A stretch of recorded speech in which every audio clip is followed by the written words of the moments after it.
বিধানসভা নিৰ্বাচনৰ দবামা বাজিছে আৰু সমগ্ৰ অসমৰ লগতে বি টি চিটো আমি দেখিছোঁ যে 15টাকৈ এইবাৰ সমষ্টি আছে আৰু তাতো নিৰ্বাচনৰ যি উৎসাহ সেই উৎসাহ আমি দেখিবলৈ পাইছোঁ। মোৰ সৈতে বি টি চিৰ এম কৰ্মেশ্বৰ ৰায় এই মুহূৰ্তত উপস্থিত আছে আৰু তেখেতৰ পৰা অকণমান জানিবলৈ যত্ন কৰিছোঁ, কাৰণ তেখেতে বহু সভা সমিতি ঘূৰি আছে।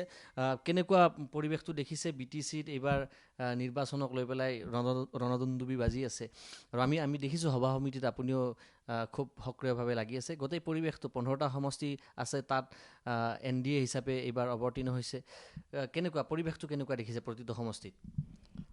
হয়, মই প্ৰথমতে আপোনালোকৰ চেনেলৰ জৰিয়তে প্ৰত্যেকজন প্ৰাৰ্থীক আগতীয়াকৈ অভিনন্দন জ্ঞাপন কৰিছোঁ। যিখিনি আমাৰ নিৰ্বাচনী কেন্দ্ৰিক যিখিনি আমাৰ চিন্তা চৰ্চা তো খুবেই তুংগত।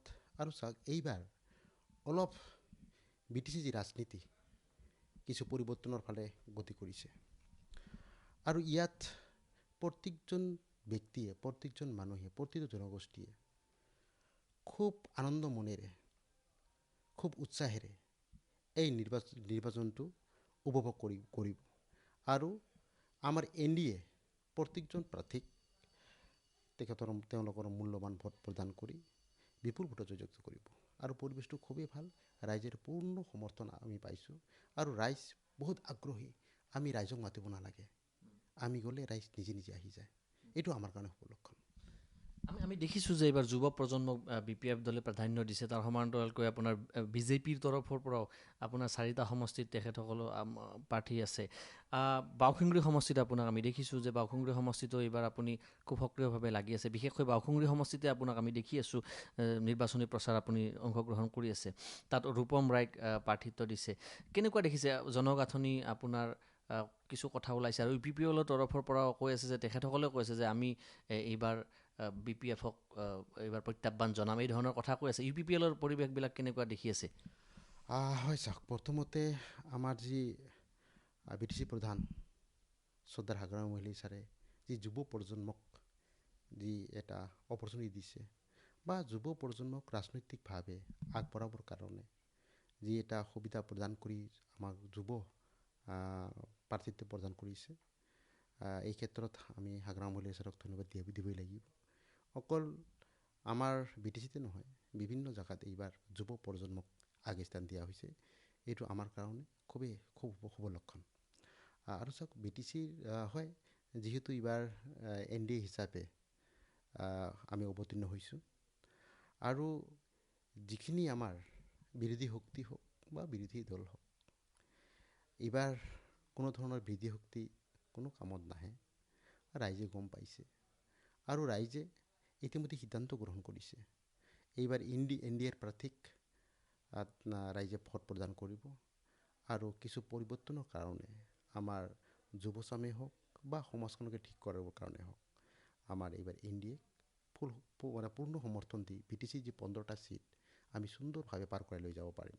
আৰু চাওক, যিহেতু বি টি চিত এটা পৰিৱৰ্তন এইকাৰণে ক'লোঁ, এই এন ডি এ ইয়াত কোনো ধৰি লওক কোনোবা বেলেগ দল এনেকুৱা মনোভাৱ নাই। ইয়াত এন ডি এ হিচাপে প্ৰত্যেকজন দলৰ কৰ্মী কাম কৰি আছে, যিখিনি আজি তাৰ এন ডি এত আছে। তো আমাৰ নিজা কোনো দলৰ বা এনেকুৱা ধৰণৰ মনোভাৱ বা আমাৰ দল সিহঁতৰ দল এনেকুৱা কোনো নাই। এতিয়া এটা পৰিৱৰ্তন প্ৰতিজন ব্যক্তিয়ে গম পাইছে। আমি এন ডি এ হিচাপে আমাৰ বি টি চিত 15টা ছিট যি আমাৰ ছিট আছে, এই 15টা ছিটৰ প্ৰাৰ্থী এন ডি এ হিচাপে আমি জয়লাভ কৰাই আমাৰ যশস্বী মুখ্যমন্ত্ৰী হিমন্ত বিশ্ব শৰ্মা ছাৰৰ হাতখন শক্তিশালী কৰি বিজেপি চৰকাৰ আনাৰ সিদ্ধান্ত গ্ৰহণ কৰিছে। আমি এন ডি এ হিচাপে নিৰ্বাচন খেলাৰ সমান্তৰালকৈ এটা চৰ্চা চলিছে। এইবাৰ আপোনাৰ কোকৰাঝাৰ যিটো সমষ্টি আছে, তাত আপোনাৰ প্ৰমীলা ৰাণী ব্ৰহ্ম প্ৰাক্তন মন্ত্ৰী, তেখেতৰ প্ৰাৰ্থিত্ব তেখেতে নাপালে। তাৰ সমান্তৰালকৈ দুৰ্গা দাস বড়ো, তেখেতে আপোনাৰ বি পি এফৰ জ্যেষ্ঠ নেতা, তেখেতে প্ৰাৰ্থিত্ব নাপালে। বিজনী সমষ্টিটো আমি দেখিছোঁ যে প্ৰাৰ্থিত্ব কেন্দ্ৰীয় আৰু এইখিনি আছে, তাতো আপোনাৰ 2 বিধায়কে আপোনাৰ প্ৰাৰ্থিত্ব নাপালে। ক'ৰবাত নহয় ক'ৰবাত বিসম্বাদ, ইয়াত আপোনাৰ বিসম্বাদে ক'ৰবাত নহয় ক'ৰবাত বিপাঙত পেলাব নেকি এন ডি এ? নাই, এইটো চাওক, এইটো ৰাজনৈতিক দলৰ এই টিকট দিয়া মুহূৰ্তখিনি খুবেই জটিল মুহূৰ্ত। আৰু এটা সমষ্টিত 10জন, কোনোবাত 5জন, কোনোবাত 15জন প্ৰাৰ্থীয়ে প্ৰাৰ্থিত্ব বিচাৰে। কিন্তু টিকট হ'ল এখন টিকট এজনকহে দিব পাৰি আৰু প্ৰত্যেকজন আমাৰ দলীয় কৰ্মী জানে আমাৰ এজনক প্ৰাৰ্থিত্ব প্ৰদান কৰাৰ পিছত আৰু বেলেগ তাৰ কোনো বিকল্প চিন্তা সিহঁতে নকৰে আৰু চাওক যিহেতু দলৰ নিষ্ঠাবান কৰ্মীবিলাকেহে টিকেট বিচাৰে আৰু এজন নিষ্ঠাবান কৰ্মীয়ে টিকট নোপোৱাৰ বেদনাত বেলেগ ধৰি লওক বিৰোধী শক্তিৰ লগত যোগাযোগ হওক বা বিৰোধী কাৰ্যকলাপে হওক এনেকুৱা কাম নকৰে আৰু চাওক ইতিমধ্যে যিখিনি আমাৰ হয় প্ৰবীণাৰী বাইদেউ এইবাৰ টিকেট পোৱা নাই জ্যেষ্ঠ এজন কৰ্মী তেখেতৰ অলপ ক্ষোভ হ'ব কিন্তু ইতিমধ্যে আমাৰ চিফ ছাৰে আমাৰ বাইদেউৰ লগত আলোচনা কৰি এইটো মানে সমাধান সূত্ৰ ওলাইছে আৰু যিহেতু আমাৰ হাইকমান আছে হাইকমান আমাৰ শ্ৰদ্ধাৰ যশস্বী মুখ্যমন্ত্ৰী ছাৰো আছে তেখেতে আমাৰ প্ৰত্যেকজন প্ৰাৰ্থীক কেনেবাকৈ হ'লেও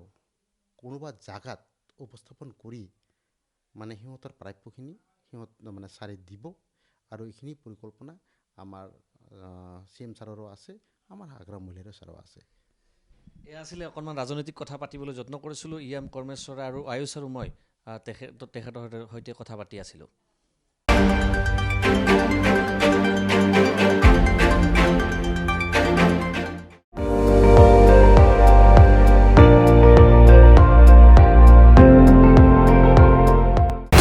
আপুনি চাই আছে ND24 সৰ্বশ্ৰেষ্ঠ নহয় সৰ্বোত্তমৰ দৌৰত